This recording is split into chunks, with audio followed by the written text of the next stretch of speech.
आज हम लोग बात करेंगे विलियम शेक्सपियर की एक कॉमेडी है जिसका नाम है लव्स लेबर्स लास्ट। ध्यान से समझो, ये बहुत ही इंटरेस्टिंग स्टोरी है और ये स्टोरी वास्तव में विलियम शेक्सपियर ने 1594 टू 1595 के बीच में लिखा है। ये स्टोरी ऐसी स्टोरी है जिसको लोग बड़े इंटरेस्ट के साथ पढ़ते हैं, बट मोस्टली ये टीजीटी पीजीटी एक्सपीरियंस के लिए है। तो जो टीजीटी पीजीटी इंग्लिश का एग्ज़ाम देना चाहते हैं उनका मैं हिंदी में ट्रांसलेट करके लिखा हूँ ताकि ये स्टोरी समझ में आ जाए।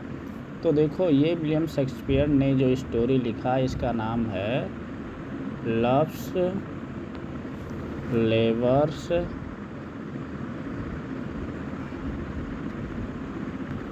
लास्ट। इसका मतलब ये है, लव्स मीन्स प्रेम के लिए, लेबर्स मीन्स परिश्रम, लास्ट मीन्स गायब हो गया। अर्थात प्रेम के लिए जो परिश्रम किया गया वो क्या हो गया, बेकार चला गया, फेल हो गया। तो ये टाइटल आपकी है जिसको आप देखो यहाँ पे हमने दे दिया है। ये टाइटल है लव्स लेबर्स लास्ट। ये आपकी टाइटल है, देखो ये आपका टाइटल है लव्स लेबर्स लास्ट। तो इस टाइटल को अगर आप देखोगे तो इस टाइटल में ये बताया गया है कि किस तरह से एक किंग होता है। इसकी कहानी को बड़े ध्यान से सुनो, आपको समझ में आएगा। कहानी हम स्टार्ट करते हैं। एक जगह है जिस जगह का नाम है नवार। इसे नवारे भी कहते हैं, देखो ऐसे लिख दे रहा हूँ, NAVARRE, नवार या नवारे, ठीक है। तो नवार का एक राजा है जिसका नाम है फर्डिनेंड। उस राजा के 3 दोस्त हैं। कितने दोस्त हैं? 3 दोस्त हैं। अब देखो, जो राजा, एक राजा हो गया जिसका नाम है फर्डिनेंड, वो कहाँ का राजा है? नवार का, ठीक है। और दूसरा उसके जो 3 दोस्त हैं, पहले दोस्त का नाम है बेराउन, दूसरे का नाम है लॉन्गवील और तीसरे का नाम है ह्यूमेन। क्या नाम है? ह्यूमेन। देखो थोड़ा जूम कर देता हूँ, समझ लो आप। पहले दोस्त का नाम क्या है? बेराउन, ये पहला दोस्त हो गया राजा का। दूसरे दोस्त का नाम क्या है? इधर देखो, दूसरे दोस्त का नाम जो है वो लॉन्गवील है। तीसरे दोस्त का नाम क्या है? देखो ह्यूमेन है। तीसरे दोस्त का क्या नाम है? ह्यूमेन है। अब स्टोरी यहाँ तक हो गई कि एक राजा है। कहाँ का राजा? एक जगह है नवार। नवार का एक राजा है जिसका नाम है फर्डिनेंड। फर्डिनेंड के 3 दोस्त हैं, बेराउन, लॉन्गवील और ह्यूमेन। ये तीनों आपस में प्रॉमिस करते हैं कि ऐसा है, हम चारों लोग मिल कर के, यानी राजा और उसके 3 दोस्त, चारों लोग मिल कर के अपनी पढ़ाई करेंगे, पढ़ाई में खूब मन लगाएंगे, खूब मेहनत से पढ़ेंगे और जब तक हम अपनी पढ़ाई करेंगे हम लड़कियों से, औरतों से दूर रहेंगे। जब ये बात होती है उसी बीच में बेराउन क्या करता है? राजा को इन्फॉर्म करता है। बेराउन क्या करता है? बेराउन राजा को याद दिलाता है कि राजा, फ्रांस की राजकुमारी को आपसे तो मिलना पड़ेगा। अब ये बात क्यों होती है कि फ्रांस की राजकुमारी से राजा को क्यों मिलना पड़ेगा? कारण ये होता है कि जो फ्रांस की राजकुमारी है उसके पिता को राजा फर्डिनेंड ने कैप्चर कर रखा है, कैद कर रखा है। तो ये राजा सोचता है फर्डिनेंड कि भाई हम चारों ने तो प्रॉमिस कर लिया है कि जब तक हम अपनी पढ़ाई करेंगे, जब तक हम अध्ययन करेंगे, तब तक हम लड़कियों से दूर रहेंगे। तो ये तो हमें अपनी शपथ तोड़नी पड़ेगी, प्रॉमिस तोड़नी पड़ेगी। तो एक काम करते हैं, उसको महल में ना बुलाया जाए, उसको, उस राजकुमारी को बाहर ही रोका जाए, बाहर टेंट लगवाया जाए, बाहर हम उससे मिलते हैं। अब क्या होता है, बाहर एक फील्ड में राजकुमारी की रहने की व्यवस्था करा दी जाती है। राजकुमारी के जो पिता होते हैं, जिनको फर्डिनेंड कैद कर रखा होता है, उनका नाम होता है एक्विंटन। क्या नाम होता है? एक्विंटन नाम होता है। अब वहाँ पे राजा जाता है और राजकुमारी से बात करता है कि उसे महल में ना बुलाया जाए, उसको उसी फील्ड में रखा जाए, मैदान में रखा जाए, वहाँ उसके रुकने की व्यवस्था की जाए, हम वहीं आके उससे मिल लेंगे। वो राजकुमारी कहती है हमारे पिता को छोड़ दिया जाए, क्विंटन को छोड़ दिया जाए। फर्डिनेंड कहता है कि पैसा वापस कर दीजिए, जब आप पैसा वापस कर देंगे, पैसा वापस करने का प्रमाण मुझे मिल जाएगा, तब मैं आपके पिता को वापस कर दूंगा, छोड़ दूंगा, फ्री कर दूंगा। तो राजकुमारी कहती है ठीक है, पैसा लौटाए जाने का प्रमाण मैं आपको दूसरे दिन एक तिथि निश्चित की जाती है, डेट निश्चित किया जाता है और उस समय ये बताया जाता है कि जब ये क्लियर हो जाएगा कि पैसा वापस कर दी आपने, तो हम आपके पिता को छोड़ देंगे, एक्विंटन को छोड़ देंगे। उसी बीच में जब ये आपका फर्डिनेंड राजकुमारी से मिलने गया था, उसी बीच में राजकुमारी चूँकि अकेली आई नहीं थी, जैसे राजा के 3 दोस्त हैं, ऐसे राजकुमारी की सहेलियाँ भी आई थी। तो उसी टेंट में, जिस टेंट में ये रही थी राजकुमारी, जिस टेंट में राजा मिलने गया था, तो अलग अलग कमरे में टेंट बने हुए थे, अलग अलग कमरे में टेंट में उसकी सहेलियाँ थी। तो बेराउन क्या करता है, राजकुमारी की सहेली एक रोजालिन आती है, उसी समय उससे मिलने जाता है। ह्यूमेन कैथरीन से मिलने जाता है। कैथरीन कौन है? वो भी राजकुमारी की सहेली है। लॉन्गवेल मेरिया से मिलने जाता है। अब ज़रा देखो, राजा किससे मिल रहा है?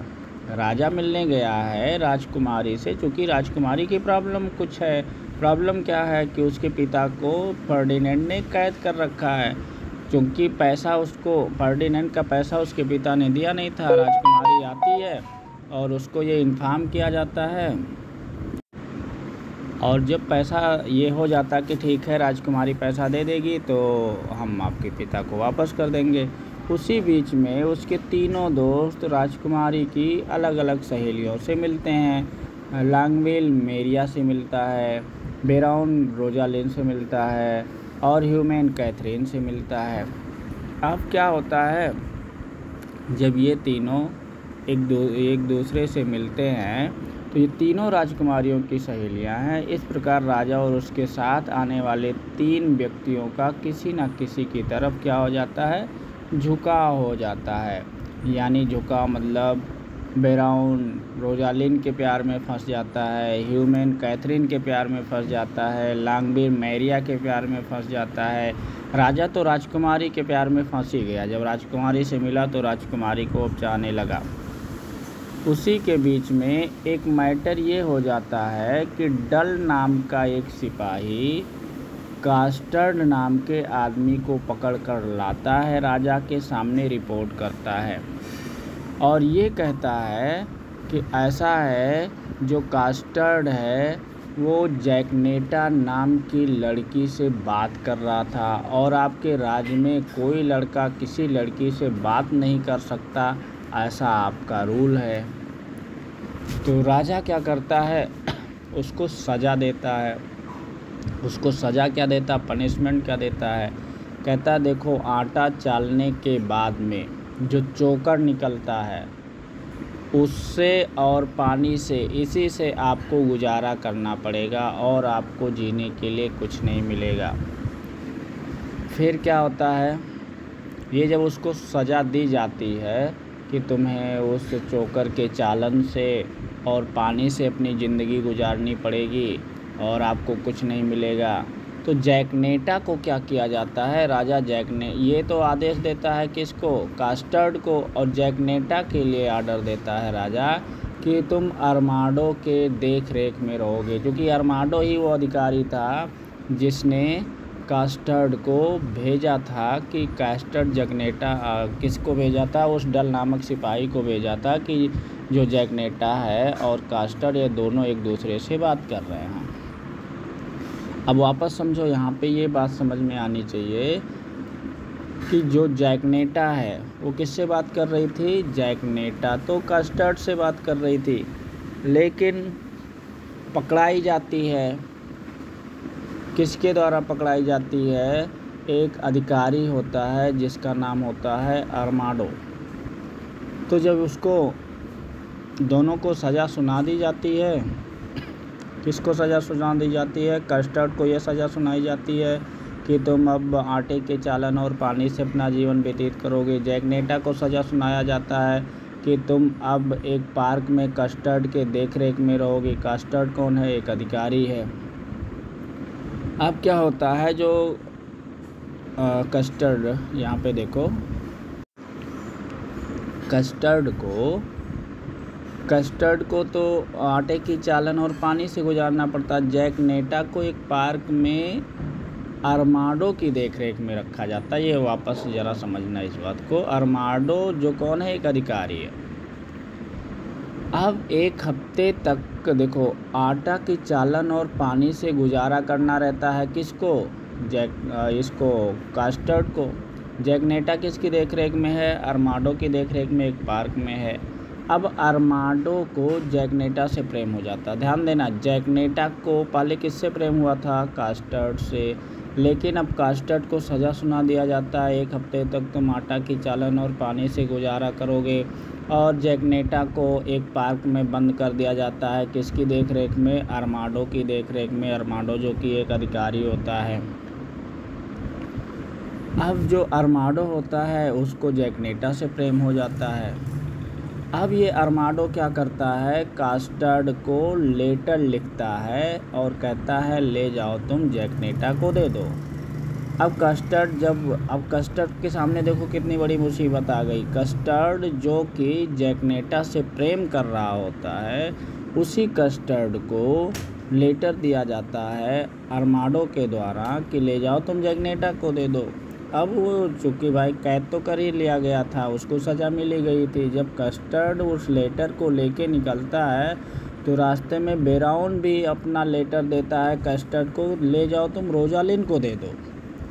लेकिन बाय द वे होता क्या है, ये जो कस्टर्ड अरमाडो ने लेटर दिया था जैकनेटा को देने के लिए, बेराउन ने रोजालिन को देने के लिए दिया था, ऐसा नहीं कर पाता है ये कस्टर्ड जाने अनजाने में अरमाडो का पत्र राजकुमारी को दे देता है। जब उसको पढ़ती है राजकुमारी तो वो हंसती है। उसको बेराउन के द्वारा पढ़ाया जाता है। कस्टर्ड जैकनेटा को दे देता है। जैकनेटा उस पत्र को नथानियल नामक पुजारी से पढ़ाती है। पुजारी मास्टर होलोफर्नीस को भी मदद कर लेता है उस लेटर को पढ़ने के लिए। अब इससे ये सिद्ध हो जाता है कि पत्र जैकनेटा उसे ब्राउन को पहुंचाना चाहती है। ठीक है, जैकनेटा किसको पहुंचाएगी? वो ब्राउन को पहुंचाना चाहती है। इतनी बात समझ में आ गई? अब देखो यहाँ पर कहानी थोड़ी अजीब होगी, बड़े ध्यान से समझना। ध्यान से ये समझना होगा आपको, ध्यान से ये समझना होगा कि जो अरमाडो था वो अपना लेटर दिया था कस्टर्ड को, ले जाओ जैकनेटा को दे दो। बेराउन ने अपना पत्र दिया था, ले जाओ रोजालिन को दे दो। लेकिन क्या किया कस्टर्ड ने? अरमाडो के पत्र को ले आकर के उस राजकुमारी को दे देता है। राजकुमारी जब पत्र को पढ़ाती है पुजारी से तो वो समझ जाती है कि ये पत्र तो किसके लिए दिया गया था? जैकनेटा के लिए दिया गया था। फिर आगे क्या होता है, बेराउन ये समझता है कि मेरा पत्र तो कस्टर्ड ले जा कर के रोजालिन को दे दिया होगा, इसलिए वो पार्क में बैठ कर के दूसरा पत्र तैयार कर रहा होता है। उसी समय राजा आ जाता है, दिखाई देता है। जब राजा को देखता है कौन? बेराउन, तो चुपके से पेड़ पर चढ़ जाता है। राजा ने स्वयं एक कविता लिख रखी है जिसे वो जब वो आता है वहाँ पे जहाँ पे बेराउन होता है, चूँकि बेराउन दिखाई नहीं देता, पेड़ के नीचे वो खड़ा होता है और वो राजा जो है राजकुमारी के चक्कर में प्रेम में फंसा रहता है, तो राजकुमारी के लिए कविता लिखा रहता है, उसे वो पढ़ता है। इतने में जब राजा पढ़ रहा होता कविता को उस राजकुमारी के लिए, तब तक लांगबिल दिखाई देता है राजा को। राजा छिप जाता है, लांगबिल वहाँ आता है, वो अपनी कविता पढ़ने लगता है। अब इतने में ह्यूमेन आ जाता है और लांगबिल भी छिप जाता है, यानी एक दूसरे को लोग देखते हैं, छिपते हैं। ह्यूमेन भी अपनी कविता पढ़ने लगता है। इसके बाद लांगबिल आगे बढ़कर ह्यूमेन को फटकारने लगता है। लांगबिल किसको फटकारता है? ह्यूमेन को, कि तुमने कसम को तोड़ दिया है। तब तक राजा आकर दोनों को फटकारता है। दोनों को किसको? लांगबिल को और ह्यूमेन को। अब क्या होता है, इधर अगर आप देखोगे तो बाग में कस्टर्ड एक जगनेटा नाम की औरत से बात करता पाया गया, ठीक है। अतः उसे सज़ा मिली। अब ये जो सज़ा मिली ये सबको पता ही है कौन कौन सी सज़ा मिलती है। कैसे कि कस्टर्ड को आटे की चालन पानी से एक हफ्ता गुजारना है, जगनेटा को अरमाडो की देखरेख में रहना है। ये सारी बातें तो समझ में आ गई होंगी। आगे अगर हम देखें, उसी बीच में जब यानी ये राजा के तीनों दोस्त राजा एक दूसरे को जान जाते हैं कि सब के सब कहीं ना कहीं किसी के प्रेम जाल में फंस गए हैं, तभी जगनेटा और कस्टर्ड अपने पत्र लेकर राजा के पास आते हैं। अब ब्राउन पत्र पढ़ने के, ब्राउन राजा जो है वो ब्राउन को पत्र देता है पढ़ने के लिए, क्योंकि कौन पत्र लेके आया? जगनेटा और कस्टर्ड। जब ये पत्र बेराउन देखता है तो चूँकि वो पत्र कौन लिखा रहता है? भाई बेराउन ही तो कस्टर्ड को दिया रहता है, तो बेराउन को पढ़ने के लिए बेराउन का ही पत्र राजा देता है। तो वो बेराउन क्या करता है? उसको फाड़ देता है। अब ये साबित हो जाता है कि सभी लोग प्रेम के रोग से ग्रसित हो चुके हैं। अब ये तय होना था, ये तर्क साबित किया जाना चाहिए था कि प्रेम करना ही अध्ययन का सार है। ये काम किसको दिया जाता है? बेराउन को दिया जाता है कि एक काम करो बेराउन, तुम अब एक्सप्लेन कर दो, क्योंकि राजा भी राजकुमारी से प्रेम कर रहा है, बेराउन रोजालिन से प्रेम कर रहा है, और ये लांगबिल किससे प्रेम कर रहा है? मेरिया से प्रेम कर रहा। तो ऐसे सबको एक दूसरे से प्रेम में फंस गए हैं, तो ये तुम साबित करो प्रेम करना सही है। तो ये साबित करना प्रेम के बिना अध्ययन पूरा नहीं हो सकता। ये तर्क करता है बेराउन कि औरत के चेहरे के अलावा पढ़ाई में कोई आधार हो ही नहीं सकता। औरत के चेहरे के अलावा और कहीं आँखों का सदुपयोग नहीं हो सकता। औरत के अलावा सुंदरता का पाठ हमें कोई नहीं पढ़ा सकता, और आदमी अपने को औरत की आँखों में ही देखना चाहता है, इसलिए उसकी पढ़ाई भी तो औरत की आँखों में ही होगी। और सब पढ़ाई तो व्यर्थ है।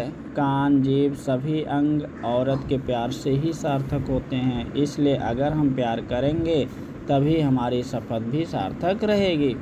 बेराउन के बुद्धि के कमाल दिखाने के बाद ये तय होता है कि औरतों को महल में लाया जाए और मनोरंजन का प्रबंध किया जाए। राजा और उसके साथी यह तय करते हैं कि यह रूसी बनकर चलेंगे। अब देखो क्या होता है, इधर उन राजकुमारी को और उसकी सारी सहेलियों को महल में बुलाया जाता है कि भाई जब ये ब्राउन साबित कर देता है कि ये प्रेम ज़रूरी है, तो राजा आदेश देता है राजकुमारी को, उनको सहेलियों को महल में बुलाया जाए।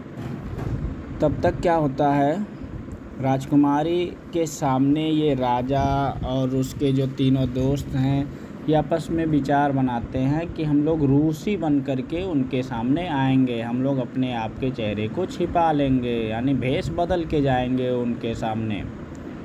तभी सहेलियों से बात पता राजकुमारी को चल जाता है। अब राजकुमारी को पता चल जाता है, सहेलियों को भी पता चल जाता है कि राजा और उसके तीनों दोस्त हम लोग के सामने अपने भेष बदल के आने वाले हैं, रूसी बन के आने वाले हैं। और ये बताया कौन था? राजकुमारी का एक अंगरक्षक था जिसका नाम क्या था? बोयट बताया था। जब ये लोग भेष बनाकर पहुंचते हैं तो राजकुमारी व उसकी सहेलियां मुंह पर आवरण लगा लेती हैं, यानी वो भी अपने आप को छिपा लेती हैं। पहले देखे के आधार पे वह अपनी अपनी प्रेमिका से बात करते हैं। अब देखो जब वो अपने आप को छिपा लेती हैं, आवरण लगा लेती हैं, तो उस समय लोग पहचान नहीं पाते हैं, राजा नहीं पहचान पाता है कि कौन सी राजकुमारी है ब्राउन नहीं पहचान पाता कौन सी रोजालिन है, और लॉन्गविल नहीं पहचान पाता कौन सी मेरिया है, ह्यूमेन नहीं पहचान पाते कौन सा कैथरीन है। तो अब क्या होता है, जब ये लोग यहाँ पे पहुँचते हैं, अपने अपने प्रेमिका से बात करते हैं, तो चले जाने के बाद ये बांध करके वहाँ से चलते हैं, तो राजकुमारी उसकी सहेलियाँ उनका मजाक उड़ाती हैं। इसलिए मजाक उड़ाती हैं क्योंकि ये लोग किसी को पहचान ही नहीं पाए थे। ना राजा पहचान पाया कौन राजकुमारी है, ना बेराउन पहचान पाया कौन रोजालिन है। ऐसे कोई एक दूसरे को पहचान नहीं पाते हैं। राजा और उसके साथी फिर अपने वास्तविक वेश में लौट कर आते हैं। राजकुमारी से बात करने पर राजा को यह पता चलता है कि राजकुमारी और उसकी सहेलियों को यह मालूम था कि हम लोग रूसी बनकर आए थे। अब बाद में पता चल जाता है राजा को कि हम लोग जो ये वेश बदल के गए थे, इसकी जानकारी उन लोग को पहले से पता चल चुका था। राजकुमारियों को किसी का अपना शपथ तोड़ना पसंद नहीं था, यानी राजकुमारी ये चाहती थी कि कोई भी अपना शपथ नहीं तोड़ेगा। यानी सारे लोगों ने अगर ये शपथ लिया था कि हम अपनी पढ़ाई करते समय किसी लड़की से नहीं मिलेंगे, तो इनको अपना शपथ नहीं तोड़ना चाहिए था। राजा की ओर से हरकुलिस आदि 9 बहादुरों का योग्य व्यक्तियों का नाटक प्रस्तुत किया जाता है। यानी उस राजकुमारी के सामने, उनके सहेलियों के सामने राजा एक नाटक प्रस्तुत कराता है जो प्रभावशाली नहीं हो पाता। उसी बीच राजकुमारी को संदेश मिलता है कि उसके पिता की मृत्यु हो चुकी है, क्योंकि वो फ्रांस से आई हुई थी। वो और उसकी सहेलियाँ उसी रात चलने की तैयारी का हुक्म देती है राजकुमारी की अब हम जाते हैं, फ्रांस जाते हैं। राजा अपना प्रेम प्रदर्शित करना चाहता है, किंतु राजकुमारी कहती है कि मैं दुख में हूँ, मैं 1 साल तक दुख मनाऊंगी और इसके बाद ही प्रेम की बात सोचूंगी। वो राजा को कहती है कि तुम 1 साल तक तपस्या करो, यदि 1 साल की तपस्या के बाद भी तुम्हारी प्रेम बना रहता है तो मैं उसे स्वीकार करूंगी। उसकी सहेलियां भी प्रेम जाहिर करने के लिए बेराउन आदि से बेराउन हुआ, और कौन है, बेराउन हुआ, लॉन्गविल हुआ, इन सबसे कहती है कि प्रेम जाहिर करने वाले बेराउन आदि से ये कहती है, सबसे विदा लेती है। अरमांडो भी जैकनेटा को पाने के लिए 3 साल तक हल चलाने का निश्चय किया। नाटक के अंत में एक बसंत पर और एक जाड़े पर गीत गाया जाता है। प्रेम का प्रयास असफल हो जाता है, इसलिए नाटक का नाम भी रखा गया, क्या रखा गया, लव्स लेवर्स लास्ट। क्या रखा गया, लव्स लेवर्स लास्ट। यानी जो प्रेम के लिए मेहनत किया गया वो बेकार हो गया। तो ये रहा विलियम शेक्सपियर के द्वारा लिखा गया एक नाटक जिसका नाम है लव्स लेवर्स लास्ट। ये लिखा कब गया, ये लिखा गया 1594 टू 1595 के बीच में। ठीक है, तो ये पीजीटी टीजीटी के लिए इम्पॉर्टेंट नाटक है।